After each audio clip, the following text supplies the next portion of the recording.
So last night I watched Hurry Up Tomorrow, the movie, and listened to Hurry Up Tomorrow, the album, and I'm so excited to cover this. Because of course, you may know this is a film analysis channel, but I have to say, personally, I'm just as passionate about music as I am about film. So I really want to use this video as an opportunity to break down the movie while also analyzing an album to enhance this movie breakdown overall. Because as The Weeknd says, the album and the film are symbolically connected. So to break this movie down, I'll use 3 topics. 1, the inspiration, where we'll discuss the real events this movie is based on, how close it is to reality, and the personal issues that inspired The Weeknd to make the film. 2, the music, where we'll discuss why the film and the album were created together, how the film and the album are connected, and how the songs explain the symbolism of particular scenes. And 3, the symbolism, where we'll discuss what each character represents: the bathtub scene, the tunnel dream, the empty city dream, the child by the fire, the Anna Malie fight, the entire bed tying scene, and the ending of the movie, and so much more. So let's begin this deep dive analysis.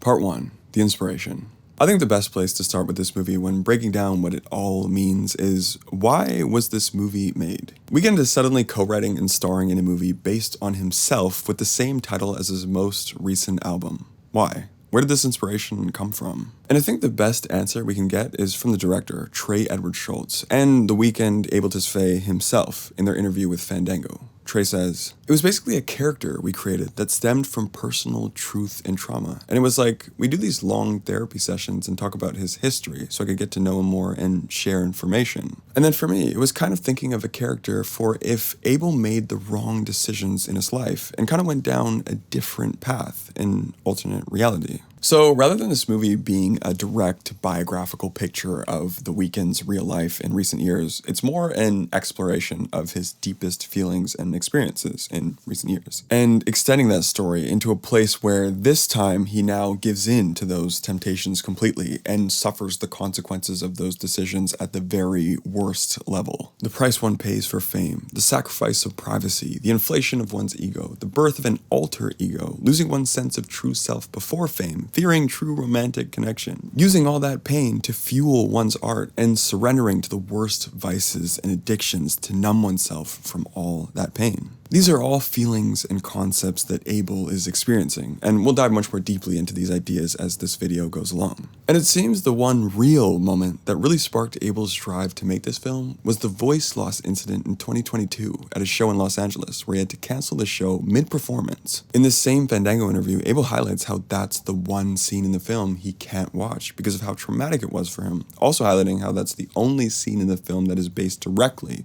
on a real event of his real life. And why I say it sparked Abel's drive to write this film is because we can see in a recent text, video, Instagram post announcing the release of the album Hurry Up Tomorrow, this specific quote: "The very thing that once made me invincible failed me on the world stage. A new trauma surfaced, opening the floodgates." Those emotional floodgates poured everything Weeknd was feeling into this album and this film. So let's go into a little more depth on what those emotions were and how they were expressed in the album and the film. In part 2, the music.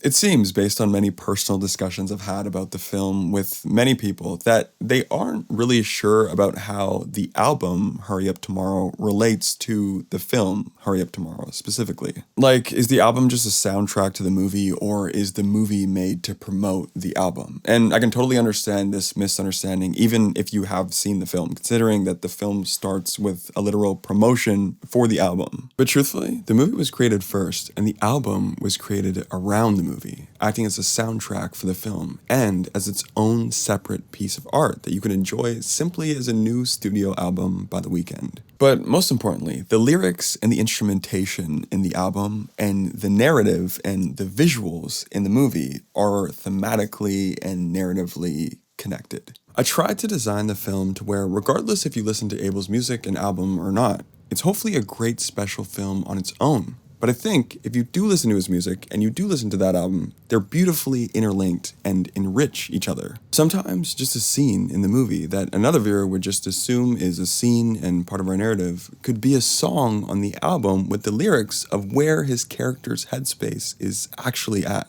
So Abel tied them together in a way with me that I just thought was really beautiful and really unique. And personally, before seeing this movie, I actually went out for a walk around my city for an hour and a half, the exact length of the album, and just listened to every song's lyrics and instrumentation. And when I saw the movie the next day, it kind of felt like I was watching the album that up until that point I could only comprehend in audio form because I'd only heard it. Just from a general thematic standpoint, the album kicks off with the track Wake Me Up, which lyrically immediately describes a musical superstar who's at the top of his game, reflecting on his legacy and realizing despite all the fame and fortune, he has absolutely nothing. He's empty, and he's desperately calling out for someone to save him and bring him back to humanity. So it's no surprise that this is the song that plays when Weeknd performs in front of a stadium of thousands, but is numbing himself of the pain he really feels with drugs and alcohol, and in the same moment hits rock bottom when he loses his voice. The next track, Cry For Me, within the first 5 seconds instrumentally sounds like self-destruction, and he describes a lover who he's lost to the distractions of this new high life he's living.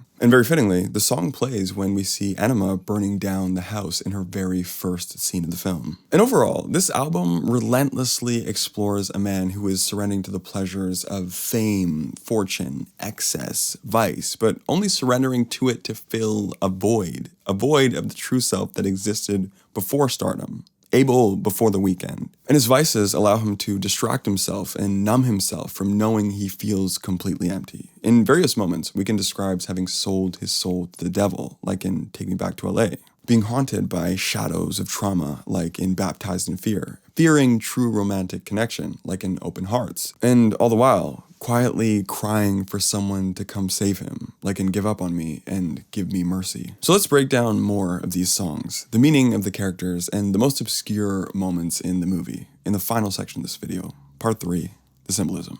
The more interviews you watch with The Weeknd on the press tour for this film, the more you realize how big of a film fan he is. This may surprise you, but he even says film has always been a greater passion for him than music. He just happens to have a gift for songwriting and singing, which when you think about it, kind of makes sense considering how cinematic the artistic direction of his music always has been. The lyrical imagery, instrumentation, vocal performance, and effects across all of his albums are always so epic and theatrical. His music videos very often have a thematic concept to them that symbolizes a personal experience or a personal message. And his shows often replicate the look and feel of an opera or theater. And when you hear Trey and Abel name some of the films that inspired Hurry Up Tomorrow, like Persona, Raging Bull, Audition, Purple Rain, and Possession, you really start to understand why this film is so bizarre, why the story is so loosely told and strung together, and why there are so many eerie visuals. Those films are mainly character studies that, by definition, are dramatically more focused on the central characters and their mind state, rather than the story that's being told, just like this movie. In this movie's case, the mind we're focusing on is, of course, the character of Abel, where every supporting character in the film represents a different side of him that he's either hiding from,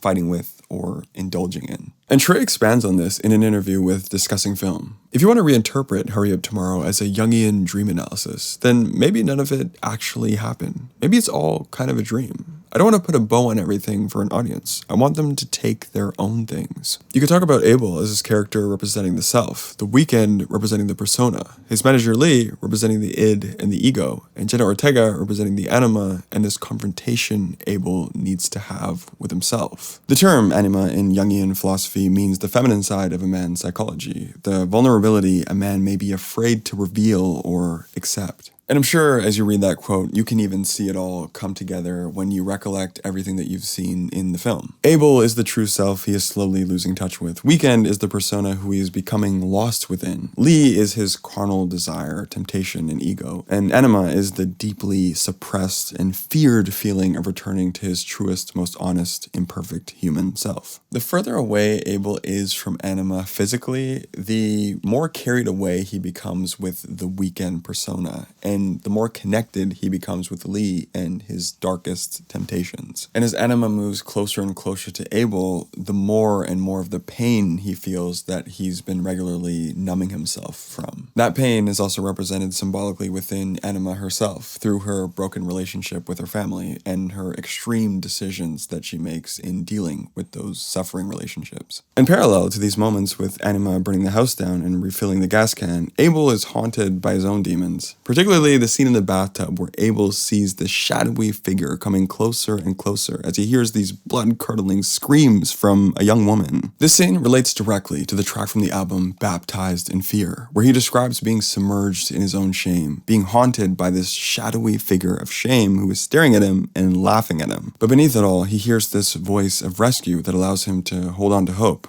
That voice to me being that shrieking voice from someone like Anima who can save him. And Abel losing his voice later on in the film forces him to come to terms with his feelings, which relates to this quote that we've seen once again. So it makes perfect sense that the moment Abel loses his voice is the same moment Anima looks him in the eye for the first time in the film. The one character who represents the side of himself he's scared to face but knows he needs to.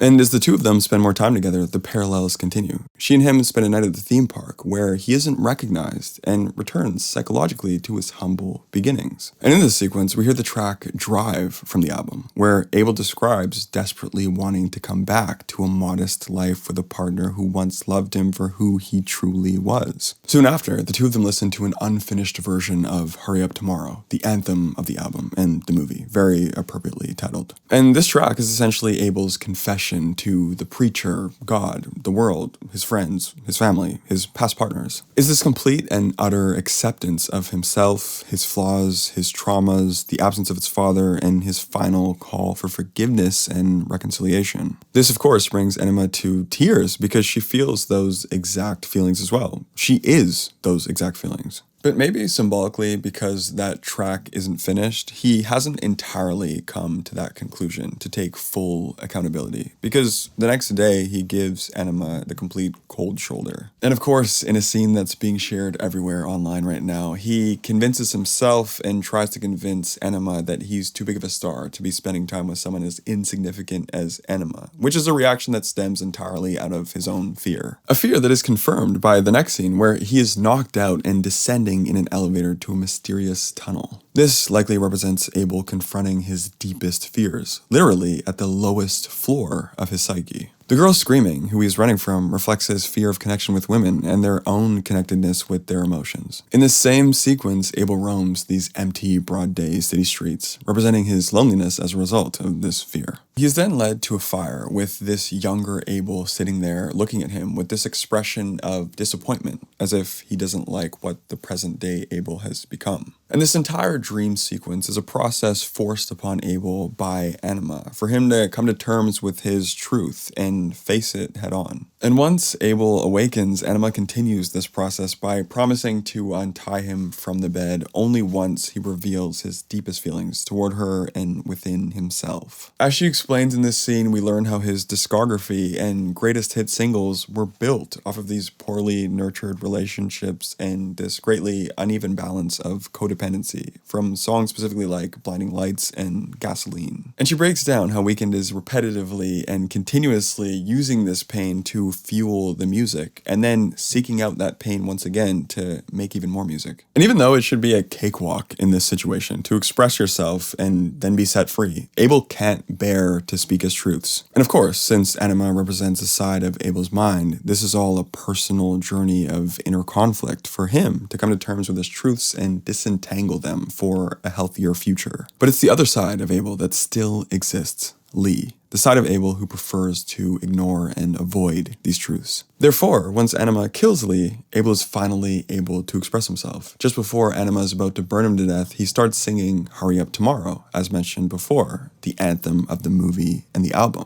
Where now, Abel is finally able to confess to himself, forgive himself, and reconcile with his past. After Abel is set free, the film concludes with Abel preparing for his next show. A final slow-motion sequence ending with the exact same close-up we saw of Abel in the very first shot of the movie. Either a symbol of a reborn Abel, or another rerun through the self-destructive cycle of the Weeknd.